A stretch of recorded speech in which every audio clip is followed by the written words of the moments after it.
Hey, happy Monday. Welcome back to the lounge. I'm Steve. I'm Bob. We're the Bourbon Brothers. This is a cigar bar here. It's where we talk about cigars and bourbon. And bourbon, stuff. indeed. Sometimes we even drink it and smoke it. I think that's pretty much every single week. Most times. Okay. I'm thinking every single week. Okay. Almost daily. But if you don't want to drink tonight, I can. No. Oh no, I'd love to have a pour. Be sure. Yes, absolutely. All right.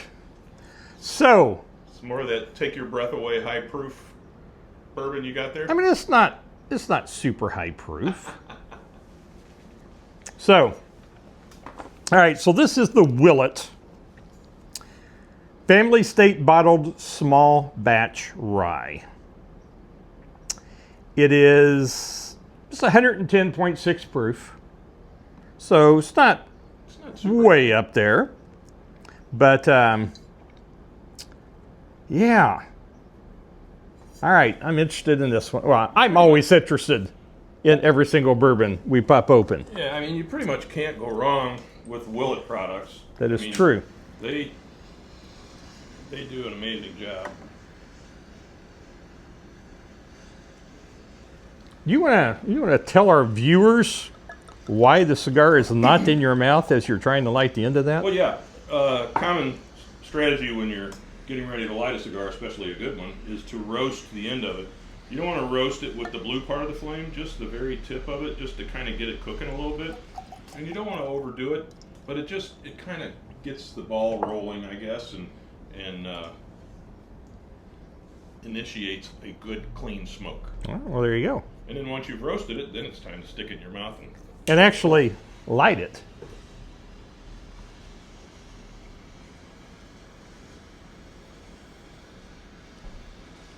So I never can wait till we start the video to light my cigar because I've got to start puffing right away.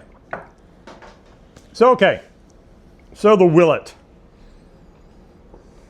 Straight rye whiskey. Do they let onto the mash bill at all? I did not see anything on the mash bill on this one. I don't know if it's a secret or what. I don't know.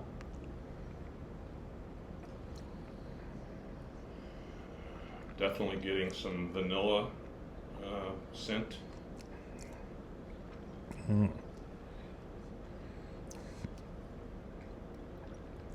I caught the aroma and I had to go right in for the sip, and I'm glad I did.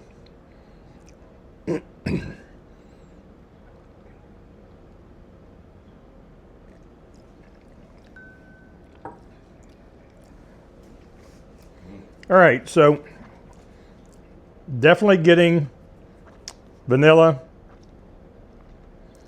I'm getting some like dark cherry. I was going to say I'm getting some kind of dark fruit. It's a dark berry, yeah. I'm liking that a lot.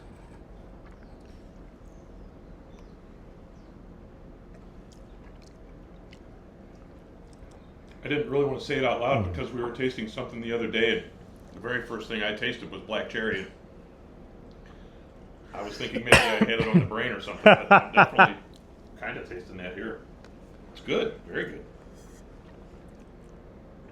So they just don't provide a lot of information on this one. So was this a barrel selection at on the rocks? No, this was on the regular shelf. Oh, okay. But yeah, I think both of these came from On the Rocks, if I remember correctly. But yeah, they just had it on the shelf and it looked good, and we are both familiar with at least one or two of the different Willets, and thought, you know what, I think it's time to grab one of these and check it out. That last Willet we had was really good. It had a great flavor. It was hot. It was definitely hot, but it had a great flavor. And I mean, the Willett small batch that comes in that pot still. Oh yeah, bottle, that's an awesome bottle. We're gonna have to do that one sometime. And that bourbon is It's really very good. We just had a taste of that last night as well, along with a couple other different vintages. We did. I don't remember the name of the one. It was a commemorative bottle. We'll have to get Tim to bring that over and tell us about it. I think so. Yeah. I think so. Yeah. All right, so are you liking the cigar? I am really liking the cigar.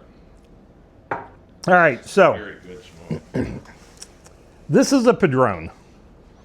And if you know very much or much of anything about cigars, Padrones, they're definitely one of the name brands. They are up there. The Padron line is my son-in-law's favorite cigars. But this one has been aged 2.5 years. Sun-grown. This is, I don't know if it's not a Connecticut wrapper because it's too dark for a Connecticut wrapper. I think it's a Honduran wrapper, isn't it? Okay, that would make sense. Aren't these done in Honduras? That would make sense. Cortado, Pedro. I don't know. So, nice ring gauge. We don't have specifics, so I'm thinking about a 58 ring gauge, give or take. And keep in mind that's the circumference. About 6.5 inches. Yeah, we'll get into more cigar speak over time as we go, because cigars are various ring gauges, which is the diameter, but then you have some that are box press cigars that are more boxy shaped. They are like And then little you've rectangles. got torpedoes, and there's just a multitude of descriptive names: Ligero, Toro, Connecticut, Maduro. Just Endless. for me, it's Endless. unending and frankly unnecessary. But that's because I know what I like. Although he is definitely broadening my horizons. These are very good, and They are. go excellent Yeah. with a good pour of bourbon or rye. Yeah, definitely a full body cigar. Mhm. Very smooth smoking.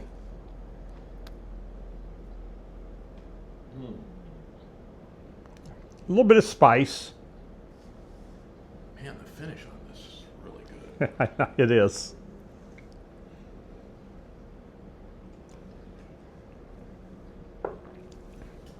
Really liking that.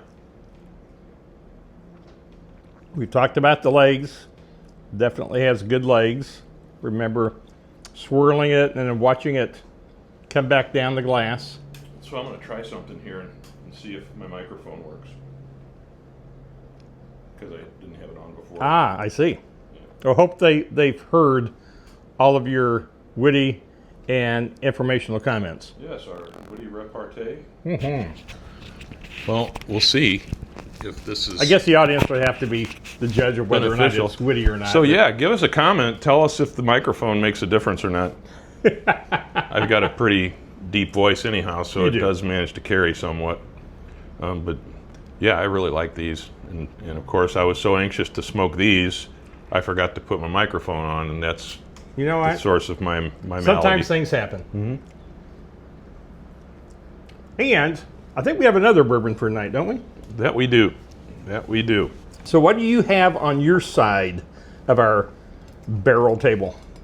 Well, this is something I've never tried or tasted before. It's Tincup. Not only is it Tincup, it's 10-year Tincup. Aged 10 years, 42% alcohol by volume. It's only 84 proof. Very low proof. I'm expecting something pretty smooth. Yeah.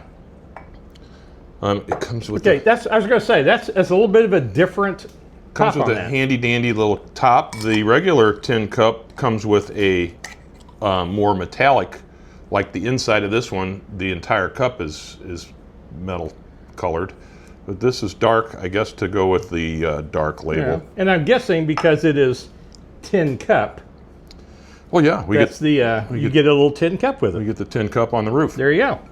So I'm going to read this because I've never tasted this before.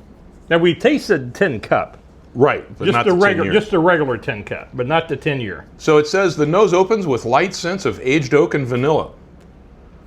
Okay. Resting gently underneath are hints of caramel, baking spice, and honeyed orange, as well as fresh leather. Resting gently. Resting gently. Okay. So All right. let me. Yes, please. Give me See a if pour so I can see how restful You can they are. see how gently resting those notes are. Thank you, sir. There you are.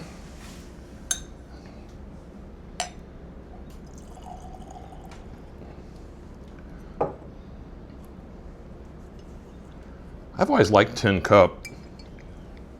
Tincup, folks. Good stuff.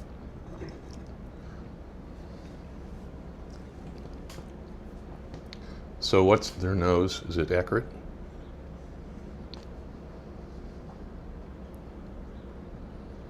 There's definitely, I can picking up the vanilla. I get the baking spice. A little bit of the orange. I am never one that's able to smell leather, so it doesn't.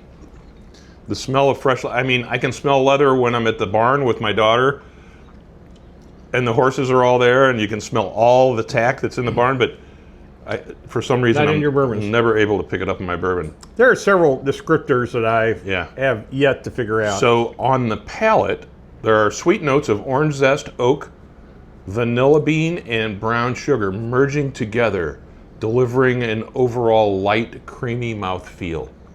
You getting that? I'm definitely getting a good mouthfeel.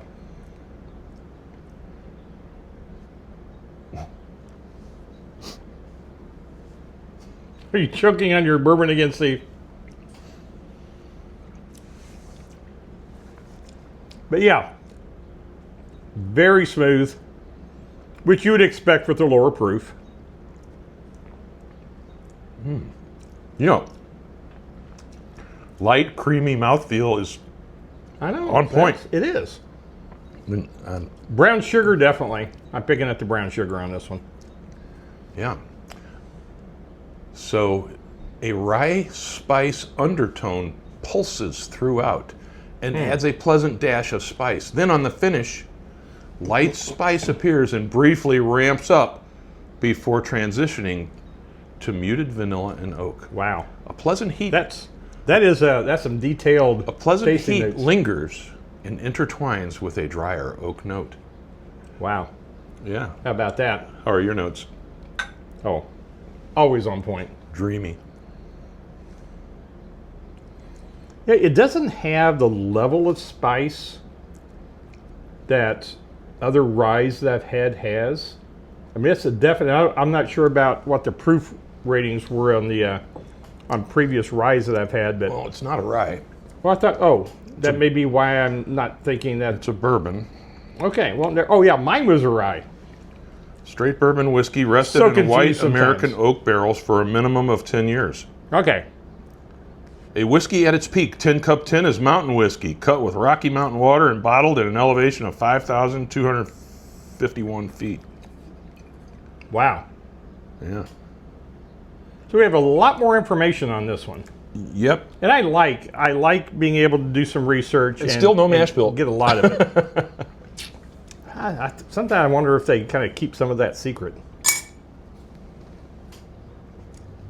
I've always liked the cute little tin cup. I thought that was a neat idea for them to kind of set themselves apart. The six-sided bottle is pretty cool.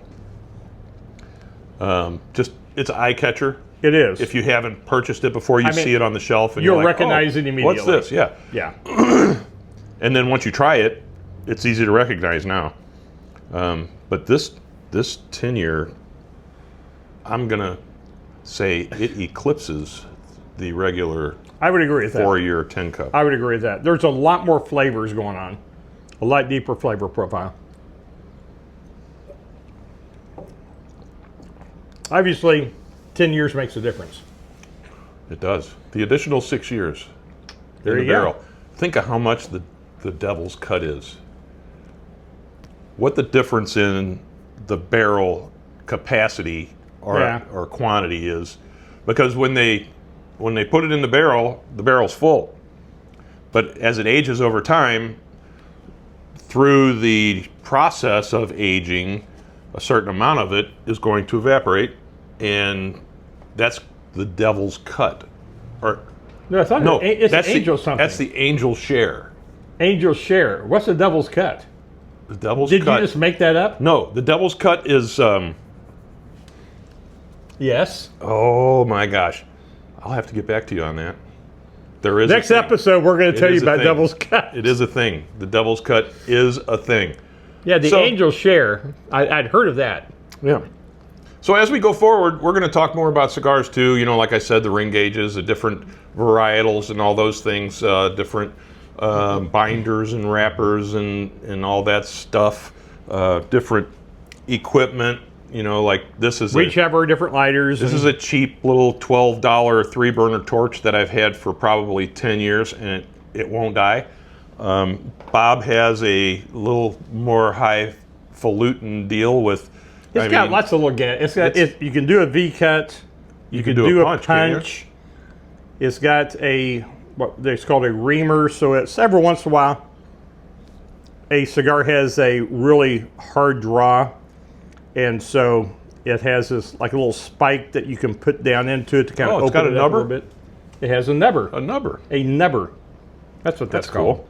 And then, you know, there's different types of cutters too. Like we've got this bar top cutter. It gives you 4 different selections for your cut. You have straight cuts and V cuts on that. So yeah, you got a and choice. then, you know, we've got the paint can lighter. The fancy paint can lighter that we have here.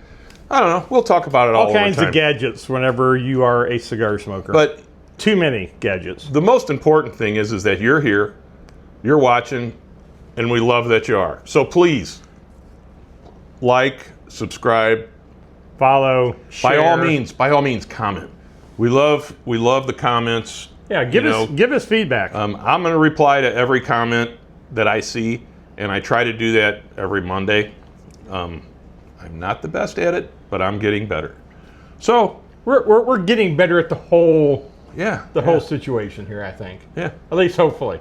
So you would have to be the judge. Are we getting any better or not as we do these? Yeah. I'm Steve. I'm Bob. We're the Bourbon Brothers. This is The Lounge. Thanks for watching. We'll see you next time.